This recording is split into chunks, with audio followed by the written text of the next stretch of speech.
Welcome friends, आपका फिर से एक नए वीडियो पर स्वागत है। इस वीडियो में हम भगवान महावीर के जीवन के बारे में अध्ययन करने वाले हैं। साथ ही इस वीडियो के अंत में भगवान महावीर स्वामी व जैन धर्म से संबंधित कुछ महत्वपूर्ण प्रश्न देखने वाले हैं जो किसी न किसी कंपटीशन एग्जाम में पूछे जाते हैं। तो आइए शुरू करते हैं आज का हमारा वीडियो, भगवान महावीर स्वामी का जीवन परिचय।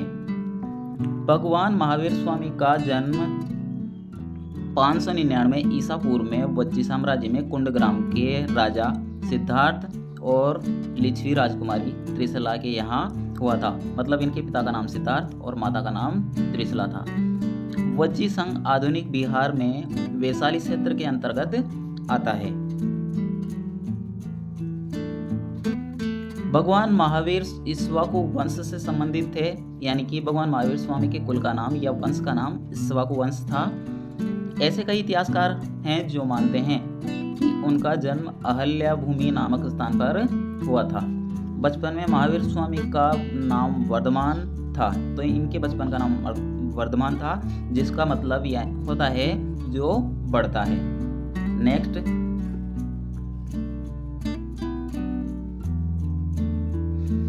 पत्नी। भगवान महावीर स्वामी की पत्नी का नाम यशोदा था, तो इनकी पत्नी का नाम क्या था? यशोदा। नोट लगा के साथ में बताया गया है कि भगवान बुद्ध की पत्नी का नाम यशोधरा था।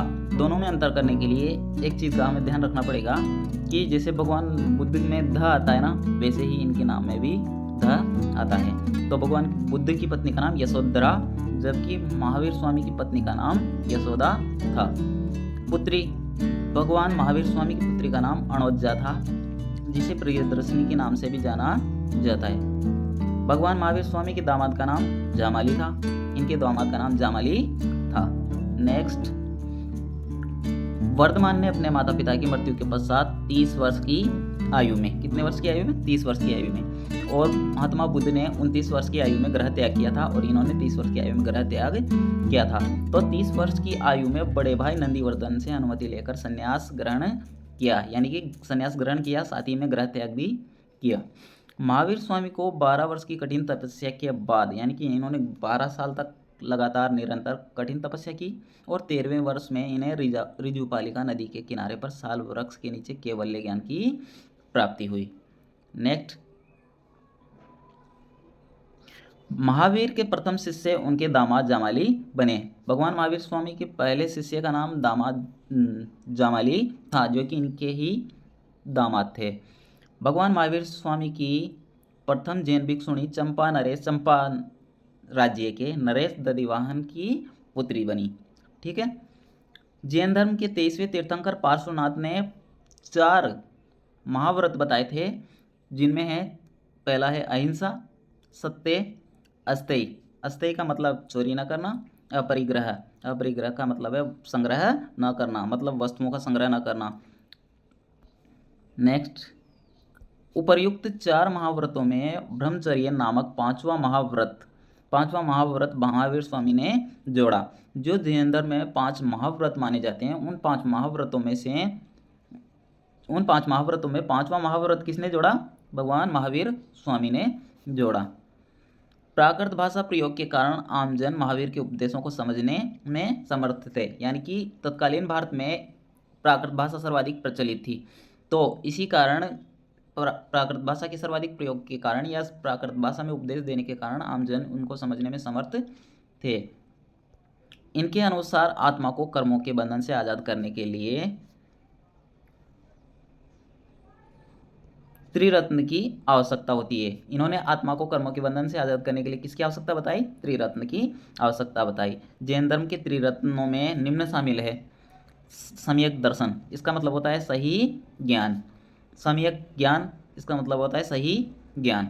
सम्यक चरित्र, इसका मतलब है अच्छा आचरण। जब ये तीनों चीज़ों या तीनों रत्नों का पालन जब आदमी करने लग जाएगा, तब उसे कर्मों के बंधन से आज़ादी या मुक्ति या मोक्ष प्राप्त हो जाएगी। महावीर को बिहार में आधुनिक राजगीर के पास पावापुरी नामक स्थान पर 527 ईसा पूर्व में 72 वर्ष की आयु में निर्वाण की प्राप्ति हो गई। मतलब इनका जन्म 599 ईसा पूर्व में हुआ था और 72 वर्ष की आयु में इन्हें निर्वाण की प्राप्ति हो गई थी।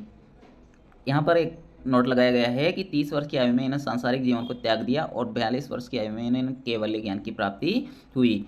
इसी केवल्य ज्ञान को सर्व ज्ञान के नाम से भी जाना जाता है। अब हैं कुछ महत्वपूर्ण तथ्य या कुछ महत्वपूर्ण प्रश्न। पहला प्रश्न है, जैन शब्द की उत्पत्ति जिन शब्द से हुई है। तो जिन शब्द से जिसकी उत्पत्ति हुई है उसका अर्थ होता है विजेता, मतलब जैन धर्म की उत्पत्ति जिन से हुई और जिन का अर्थ होता है विजेता। नेक्स्ट, जैन धर्म में 24 तीर्थंकर हुए। प्रथम तीर्थंकर भगवान आदिनाथ, जिनको ऋषभ देव के नाम से भी जाना जाता है। जैन युग के 23वें तीर्थंकर पार्श्वनाथ हुए, जबकि जैन धर्म के 24वें और अंतिम तीर्थंकर महावीर स्वामी हुए थे। जैन धर्म दो संप्रदायों में बढ़ गया या विभाजित हो गया। दो संप्रदाय कौन कौन से थे? श्वेतांबर व दिगंबर। संतारा जैन धर्म का एक अभिन्न हिस्सा है, जिसके अंतर्गत व्यक्ति इच्छा मृत्यु के लिए जीवन के अंतिम वर्षों में 21 दिन तक उपवास कर एक जगह पर रहता हुआ उपवास करके अपने प्राणों का त्याग कर देता है। इसी को जैन धर्म में संतारा के नाम से जाना जाता है। महावीर के 11 प्रमुख गणधरों को, शिष्यों को गणधर या गंधर्व कहा जाता था। जैन धर्म ग्रंथों या साहित्य को आगम के नाम से जाना जाता है, या इसका मतलब यह है कि जैन साहित्य को किसके नाम से जाना जाता है? आगम के नाम से जाना जाता है। बौद्ध साहित्य में महावीर को निकटनाथ पुत्र कहा जाता है। बौद्ध साहित्य में भगवान महावीर को निकटनाथ पुत्र कहा जाता है। इनका मतलब है इनके पिता का नाम या फिर इनके पिता का उपनाम की तरह दर्शाया गया है कि ये किसके पुत्र हैं? निकटनाथ के पुत्र हैं। ठीक, तो उसके बाद में श्रवण बेलगोला कर्नाटक